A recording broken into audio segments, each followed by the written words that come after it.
Sir आप अगर ध्यान दीजिएगा, बेसिकली आप अगर यहाँ पर ध्यान देंगे तो एक सॉलिड स्फीयर है, उसको आगे की तरफ स्पीड दिए हुए हैं वी नॉट, और उसको हम लोगों ने क्लॉकवाइज सेंस में एंगुलर स्पीड दिया हुआ है omega naught is equal to 6v0/r। Right sir, is it true?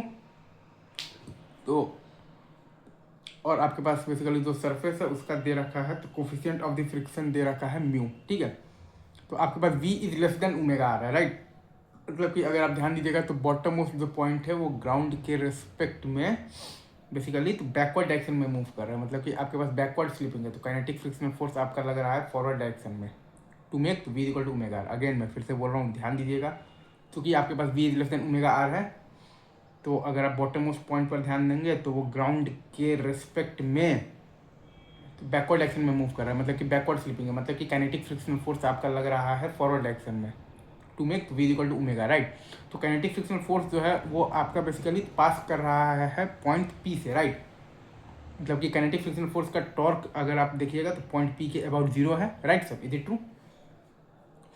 मतलब कि हम लोग बेसिकली पॉइंट P के अबाउट एंगुलर मोमेंटम कंजर्वेशन लगा सकते हैं, तो वही हम लोगों ने लगाया है। तो mv0r और क्या आ गया है हमारे पास, प्लस आ गया है 2/5 mr² इंटू ओमेगा नॉट आ गया है 6v0/r, और बराबर जब बेसिकली प्योर रोलिंग स्टार्ट हो जाएगा तब का एंगुलर मोमेंटम है हमारे पास 7/5 m into v of the pure rolling into r. Right sir, is it true?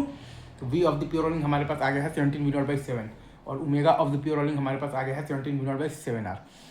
अब चूंकि यहाँ पर बात यह है कि आपके पास v is less than omega R है, तो अगर आप बेसिकली ग्राउंड के रेस्पेक्ट में, अगर आप बेसिकली बॉटम मोस्ट पॉइंट को ग्राउंड के रेस्पेक्ट में देखिएगा तो वो बेसिकली बैकवर्ड डायरेक्शन में मूव कर रहा है, मतलब कि आपके पास बैकवर्ड स्लिपिंग है, तो काइनेटिक फ्रिक्शनल फोर्स आपका लग रहा है फॉरवर्ड डायरेक्शन में टू मेक तो v is equal to omega R. Again मैं फिर से बोल रहा हूँ, क्योंकि आपके पास v is less than omega R है, तो बॉटम मोस्ट पॉइंट जो है वो ग्राउंड के रेस्पेक्ट में बैकवर्ड डायरेक्शन में मूव कर रहा है, मतलब कि आपके पास बेसिकली बैकवर्ड स्लिपिंग है, तो काइनेटिक फ्रिक्शनल फोर्स आपका लग रहा है फॉरवर्ड डायरेक्शन में to make v equal to omega. Right sir, is it true?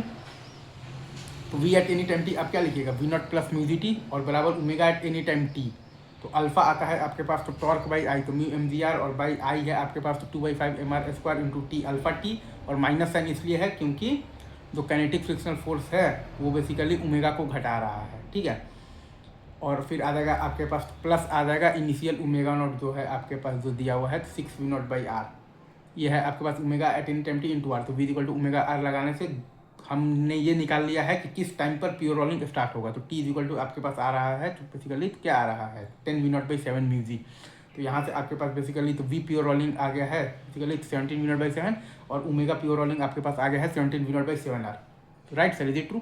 तो अगर आपसे कोई ये बोल रहा है कि work done by the kinetic frictional force आप बताइए, तो आप लगा दीजिएगा work energy theorem 7/10 m into तो v प्योर रोलिंग का होल स्क्वायर, मतलब कि आ जाएगा आपके पास 289/49 into V not square. Again मैं फिर से बोल रहा हूँ 7/10 इंटू m इंटू तो v प्योर रोलिंग का होल स्क्वायर, मतलब कि आ जाएगा आपके पास 289/49 इंटू वी नॉट का मतलब कि स्क्वायर, और माइनस आ जाएगा आपके पास half m v not square, और प्लस हाफ आई के जगह पर आ जाएगा आपके पास 2/5 mr² इंटू आपके पास आ जाएगा ओमेगा नॉट स्क्वायर के जगह पर आ जाएगा 6v0/r का होल स्क्वायर। ईजी, इंजॉय करते रहिए, फिजिक्स है उसमें कुछ बाहर का नहीं है। अगर बेसिक्स फंडामेंटल्स ये 3-4 इक्वेशंस लिखना आपको आ रहा है एंगुलर मोमेंटम कंजर्वेशन वगैरह का या फोर्सेज मतलब वगैरह का, तो और कुछ इसमें आपको भुलवा ही नहीं सकता। चलिए, thank you very much, love you guys.